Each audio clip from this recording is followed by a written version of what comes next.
उनकी AK-47 की से हत्या कर दी जाती है और इतनी गोली चलाई जाती है कि उनका चेहरा और उनका पहचान होना भी मुश्किल था। पोस्टमार्टम में जाने के बाद तब उनकी पहचान होती है कि यही समीर कुमार है। और इस स्थिति में जब उनकी हत्या हुई थी तो निश्चित रूप से मुजफ्फरपुर के लोगों के मन में एक बहुत ही कहें कि डर भी था और एक दुख भी था कि एक नौजवान, एक यंग आदमी हमारे बीच से, जो कि समाज के लिए बहुत कुछ कर सकता था, वो आदमी हमारे बीच में नहीं रहा। एक जजमेंट इसलिए देना पड़ा है क्योंकि उनके पास कोई साक्ष्य नहीं था, कोई चश्मदीद गवाह नहीं था, पुलिस ने अनुसंधान नहीं किया था। बल्कि उसने एक और बात, बहुत बड़ी बात है, जो लोक अभियोजक ने भी उस बात को रखा है कि उनकी गाड़ी में उनका मोबाइल भी था, लेकिन वो मोबाइल कहाँ चला गया उसकी कोई जानकारी पुलिस ने नहीं दी। सुनियोजित साजिश इसलिए मैं कह रहा हूँ कि उस समय एक जदयू के नेता का लेटर पैड मतलब वायरल हुआ था, जिसमें लिखा हुआ था कि यह महिला, चूंकि महिला एसपी है, इसमें बवाल हो सकता है, इसलिए इनका ट्रांसफर कर दिया। इससे निश्चित रूप से यह साबित होता है कि कोई इतने प्रभावशाली लोग थे जहाँ जिनका पहुँच उस समय के मुख्यमंत्री के पास था, जिसके कारण मुख्यमंत्री के चाहते हुए भी यह मामला दब गया। Monastic English school, a unit of Govardhan education trust. सुंदर और आधुनिक स्कूल परिसर, अनुशासित मॉर्निंग असेंबली और विद्यार्थियों के सर्वांगीण विकास के लिए समर्पित वातावरण। हमारे 2 ब्रांचेस हैं। पहला ब्रांच मकसूदपुर मीनापुर मुजफ्फरपुर में और दूसरा ब्रांच शेखपुर अहियापुर मुजफ्फरपुर में। CBSE से एफिलिएटेड नर्सरी से 12वीं तक की पूरी पढ़ाई एक ही कैंपस के अंदर मोनास्टिक इंग्लिश स्कूल में उपलब्ध है। अधिक जानकारी के लिए संपर्क करें C चौधरी 8292253617 और G कुमार 9031194223। नमस्कार, आप देख रहे हैं फर्स्ट लुक बिहार और मैं हूं निशा श्री। और जैसा कि आप सबने अब तक अखबार देख लिया होगा और अब तक आपने जो है वो हमारे चैनल पे जो लग गया है, हमारे जो सबसे पहले मुजफ्फरपुर शहर के सबसे पहले जो मेयर थे समीर कुमार, और उनको जिस तरह से उनकी हत्या की गई थी, उसमें इतने लंबे समय से जो उस पर कार्रवाई चल रही थी अदालत में, उसको कल अदालत ने उसका फैसला सुनाया और उसमें जितने भी आरोपी थे उनको बरी कर दिया गया।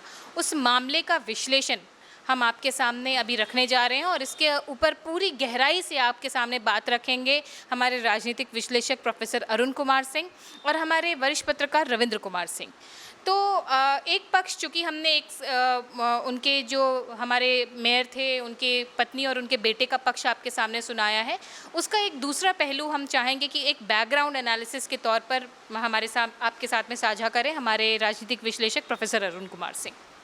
देखिए, ये जो दुर्भाग्यपूर्ण घटना थी, ये 23 सितंबर 2018 को घटी थी, जबकि स्वर्गीय समीर कुमार, जो यहाँ के प्रथम मेयर थे, वो अपने अखाड़ा घाट स्थित होटल से निकलकर अपनी गाड़ी से और ड्राइवर के साथ अपने घर की ओर लौट रहे थे।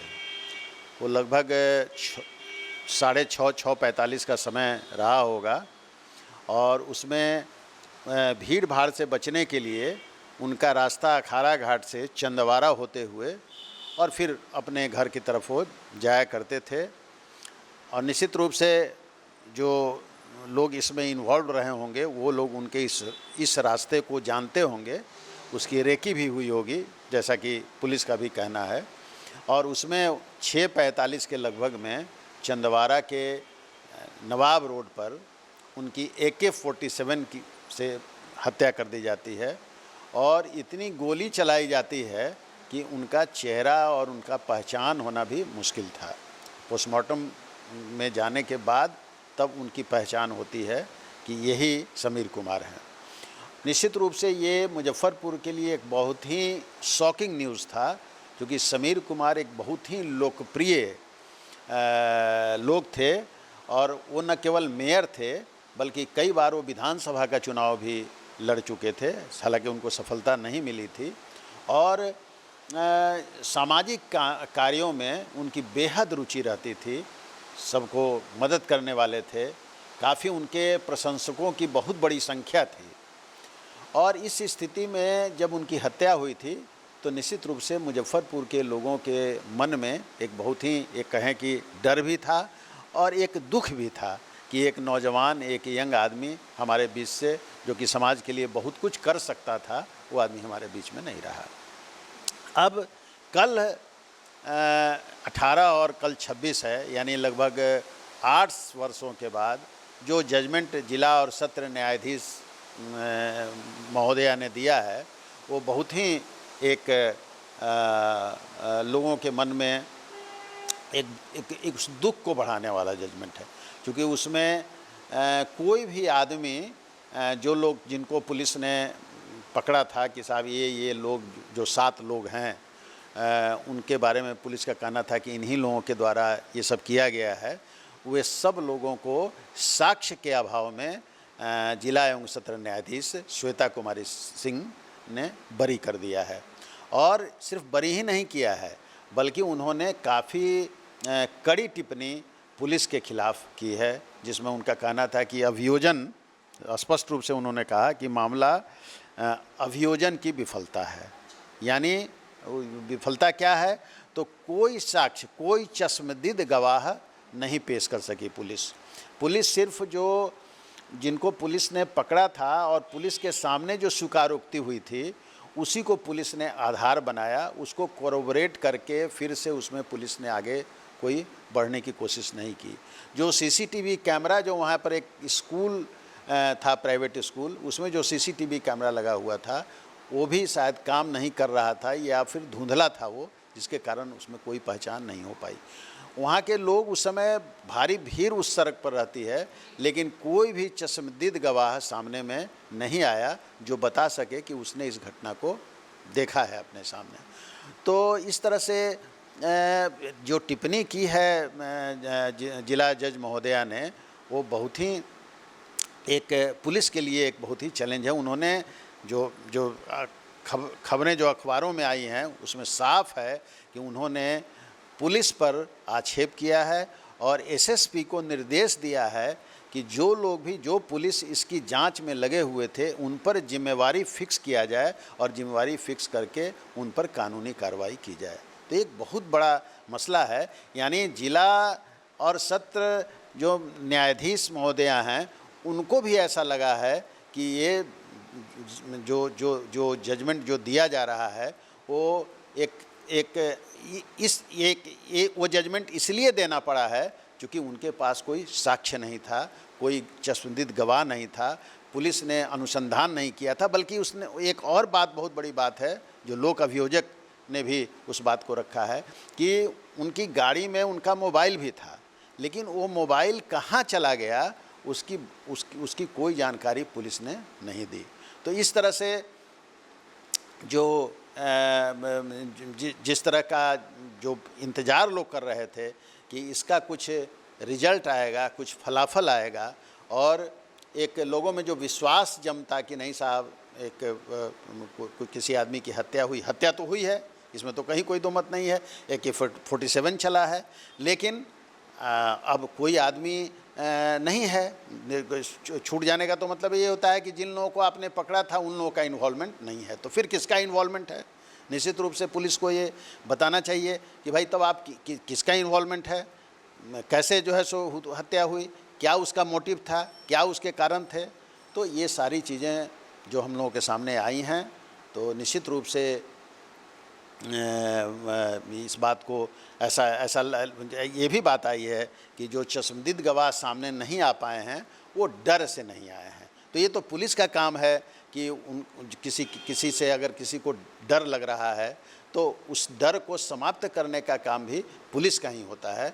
तो निश्चित रूप से ये पुलिस की विफलता है। जो लोग जांच में लगे हुए थे, उस जांच लोगों की विफलता है। उसमें कहा जाता है कि मुख्यमंत्री, उस समय के तत्कालीन मुख्यमंत्री नीतीश कुमार जी ने भी इंटरेस्ट लिया था, उन्होंने परिवार के लोगों को बुलाया था, लेकिन नीतीश कुमार के चाहने के बावजूद भी अनुसंधान अधूरा रह गया। जिस तरह की बातें आ रही हैं जजमेंट में, उसे लगा कि भाई अनुसंधान पूरा नहीं हो सका। तो इस तरह से ये घटना एक तरह से दफन हो गई, दब गई।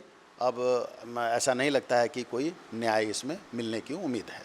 हालांकि परिवार के लोगों को अभी भी उम्मीद है हमारे भारत की कानून व्यवस्था पर और आगे भी वो कोर्ट का दरवाज़ा शायद खटखटाएंगे। हमारे वरिष्ठ पत्रकार की तरफ बढ़ते हैं और उनसे जानते हैं कि ये जो अभी हमने कोर्ट का जजमेंट सुना है, अभी जो अखबारों के माध्यम से हमारे तक पहुंचा है, इस पर आप क्या टिप्पणी? देखिए, कोर्ट को तो साक्ष्य चाहिए। कोर्ट कोई भी फैसला साक्ष्य के आधार पर ही करते हैं। तो कोर्ट के पास जो साक्ष्य है, कोई भी तरह का साक्ष्य पुलिस प्रस्तुत नहीं कर पाई है, जिसके कारण कोर्ट को तो निर्णय लेना मजबूरी है। कोर्ट साक्ष्य के आधार पर ही है, तो कोर्ट में कोई साक्ष्य प्रस्तुत नहीं कर पाई पुलिस, जिसके कारण कोर्ट ने सभी अभियुक्तों को बरी कर दिया। लेकिन सवाल यह उठता है कि जब AK-47 से हत्या हुई, उस समय पुलिस ने दावा किया था, पुलिस के बड़े पदाधिकारियों ने दावा किया था, जो SP आए थे मनोज कुमार, उस समय सीनियर SP आए थे हरप्रीत कौर के ट्रांसफ़र के बाद। उस समय जो तत्कालीन सीनियर SP थी हरप्रीत कौर, उनको एक बड़े ही सुनियोजित साजिश के तहत ट्रांसफ़र करा दिया गया।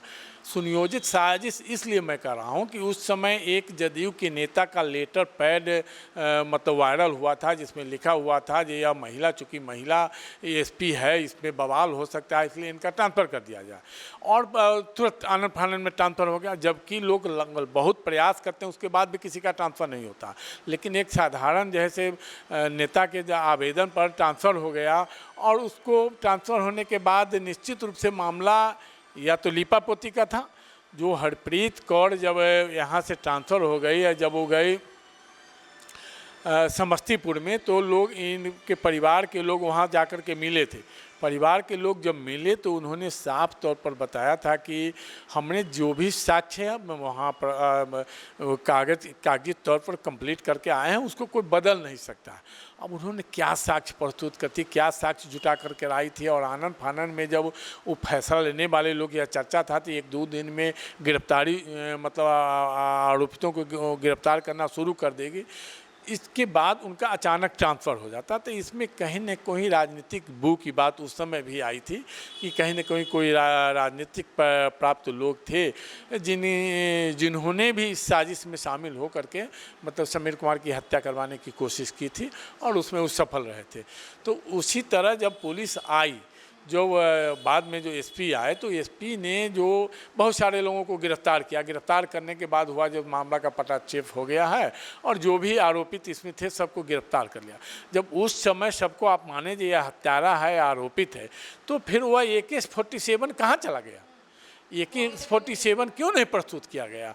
और भी चीज़ें उसमें उपयोग किया गया होगा। एक तो मान लीजिए ठीक है, जो हत्यारे का नाम आया था, जो AK-47 रखा हुआ था, वो किसी गाड़ी से गया था, और भी लोग उसमें कई रेकी किए होंगे, कई लोग शामिल हुए होंगे, कई लोगों का नाम, जैसे कई लोगों को गिरफ्तार किया गया।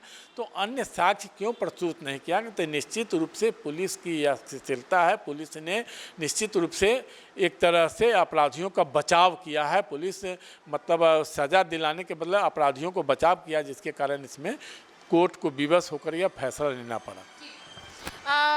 फिर से अब हम ये जो अभी हमने बात सुनी कि किस तरह से उस वक्त में क्या क्या कार्रवाइयाँ हुई थी, अब इसके ऊपर फिर हम वापस लौटते हैं हमारे राजनीतिक विश्लेषक प्रोफेसर अरुण कुमार सिंह के पास। और अभी हमने इस चर्चा से पहले हमारे पूर्व मेयर जो समीर कुमार हैं, उनकी पत्नी से भी बात की, और उन्होंने कहा कि जब वो मुख्यमंत्री नीतीश कुमार से मिली थी तो काफ़ी आक्रोश उन्होंने उनके सामने में व्यक्त किया था। उन्होंने कहा था आपकी ही पार्टी का कोई नेता है जिसके कहने पर जो है वो तबादला किया गया। ये सारा आक्रोश उन्होंने उस वक्त में जताया था।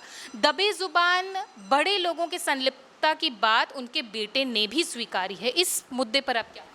नहीं, ऐसा है कि आपसे अगर बातचीत हुई है तो मैं नहीं जानता हूँ, लेकिन जो अखबारों में जो बात आई है उसमें तो बड़े स्पष्ट ढंग से लोक अभियोजक ने कहा है कि परिवार के लोगों ने भी बहुत स्पष्ट रूप से इसमें कहा है कि समीर कुमार के परिवार के लोगों ने भी घटना से जुड़ी पूरी जानकारी नहीं मुहैया कराई। तो अब पूरी जानकारी का उनका क्या मतलब है, किस तरह की जानकारी वो चाहते थे? हो सकता है कि परिवार को वो जानकारी नहीं हो, जो पुलिस या जो जांच करता थे उनको रही होगी कि साहब ये उनको मालूम होगा। तो ये तो अपनी अपनी सोच है। परिवार को मालूम नहीं है तो वो कहाँ से गलत बता दे। और ये लोगों को लग रहा होगा कि नहीं साहब परिवार है तो ज़रूर उनको मालूम होगा, क्योंकि परिवार से ज़्यादा घनिष्ठ तो कोई दूसरा नहीं होता है। बाकी लोगों को तो वो बताएंगे, लेकिन परिवार में तो ऐसे ही बात चर्चा चलती रहती है और उससे बहुत कुछ लोग बहुत सारी चीज़ों को जानते हैं। तो मैं ये कहना चाहता हूँ कि कुल मिलाकर इसमें जो भी जो डिस्ट्रिक्ट जज हमारी हैं, जो डिस्ट्रिक्ट जज का, मुजफ्फरपुर की डिस्ट्रिक्ट जज का जो इस पर टिप्पणी आई है, वो बड़ा एक माने खेद वाला विषय बन जाता है, क्योंकि एकदम वो लग रहा है कि जैसे वो लाचार हो गई हैं, क्योंकि उनको कोई साक्ष्य ही नहीं मिला है, कोई प्रमाण ही नहीं मिला है, और इसके लिए उनको लगा है कि नहीं साहब इतने जांच में त्रुटियां, उन्होंने लिखा भी है कि भाई जांच में इतनी त्रुटियां हैं जो जिसको कि, लेकिन अब है त्रुटियां हैं तो फिर अब उस त्रुटियों को तो उनको सुधारने का काम नहीं हो, तो जांच करने वाला ही उन त्रुटियों को सुधार सकता था या सकता है। तो इस तरह से एक मतलब जो एक सनसनीखेज घटना घटी थी मुजफ्फरपुर में, कि वहाँ के प्रथम मेयर, और जैसा मैंने कहा कि लोकप्रियता के शिखर पर समीर कुमार थे, तो निश्चित रूप से एक सेटबैक यहाँ के लोगों को लगा है कि भाई आखिर कैसे हुआ, क्यों हुआ, क्या मोटिव था, क्यों उनकी हत्या हुई, एक रहस्य ये बना हुआ रहा। अच्छा, ये तो बात हो गई कि घटनाक्रम क्या था, क्या क्या अब तक हुआ है, लेकिन एक एक्सपर्ट के नज़रिए से जो हम लोग बातचीत करते हैं, विश्लेषण करते हैं कई मुद्दे पर, तो उसमें मैं आपसे जानना चाहूँगी कि अभी भी क्या अपेक्षित है कि क्या कौन कौन सी कार्रवाइयाँ होती जो कि लगता लोगों को कि हाँ प्रशासन ने सही तरीके से इस पर काम किया है, तब जाकर के ये नहीं, जैसे मैंने पहले भी बताया है कि जैसे किसी भी इस तरह के मामले में चश्मदीद गवाह जो होता है उसका बड़ा महत्व होता है, और एक घटना जो घटी है वो बहुत ही ऐसे जगह पर घटी है जहां सैकड़ों लोग आते जाते रहते हैं उस रोड पर चंदवारा में। तो निश्चित रूप से वो जो घटना घटी होगी, ऐसा तो नहीं है कि जैसा जो उस समय जो लोग हैं उन लोगों ने जो कहा उसके मुताबिक ये था कि मोटरसाइकिल से 2 लोग आए और उन्होंने गाड़ी को आगे से घेर लिया, और उसके बाद से एक आदमी उसमें से निकल के AK-47 चलाने लगा। तो उतनी बात जो आई है वो भी तो किसी ने बताया है, कुछ लोगों ने बताया होगा तभी आई है। तो उनको अगर ताकत दी जाती, उनको अगर मजबूती दी जाती, और ये मजबूती देने का काम कौन करेगा? पुलिस करेगी, जो उनके सुरक्षा की गारंटी लेती और इस बात को कहती। तो हो सकता है कि वो लोग आगे भी बतलाते। हो सकता था कि TI परेड वगैरह जो होता है जिसमें कि लोगों को खड़ा करके और पहचान कराया जाता है, तो वो सब भी काम होता, तो हो सकता था कि कुछ इसमें रिजल्ट आ सकता था।